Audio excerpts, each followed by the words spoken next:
घोटकी मशहूर शाइर सूफ़ी फ़कीर सैयद अनवर अली शाह बुखारी जे 60 उर्स जे मौक़े ते जहानपुर शरीफ़ में लाइव स्टॉक ऐं फिशर्स डिपार्टमेंट तरफ़ां जानवरनि जो मेलो मुनक़िद कयो वियो, जंहिं जो इफ़्तिताह महिमान ख़ासि चीफ सरदार फ़याज़ अली ख़ान लुंड, लाइव स्टॉक ऐं फिशर्स जो सूबाई वज़ीर अब्दुल बारी ख़ान पिताफ़ी, मीर असद अली ख़ान लुंड, सैयद बरकत अली शाह, अब्दुल मजीद लाखो ऐं ॿियनि कयो।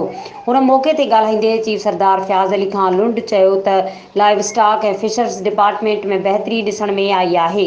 लाइव स्टॉक ऐं फिशर्स खाते में शानदार कारकर्दगी ते पाकिस्तान पीपल्स पार्टी जो बेहद शुक्रगुज़ार आहियां। हुन चयो त सूबाई वज़ीर अब्दुल बारी ख़ान पिताफ़ी जी कारकर्दगी ते खेसि ख़राज तहसीन पेश कयो। हुन मौक़े ते सूबाई वज़ीर इंजीनियर अब्दुल बारी ख़ान पिताफ़ी, चीफ सरदार फ़याज़ अली ख़ान लुंड ऐं मीर असद अली लुंड खे रिवायती टोपियूं ऐं शेडूं पेश कयूं वयूं। मज़ीद खबरों और तफसीलात के लिए विजिट करें हमारी वेबसाइट www.awamiNewsHD.com।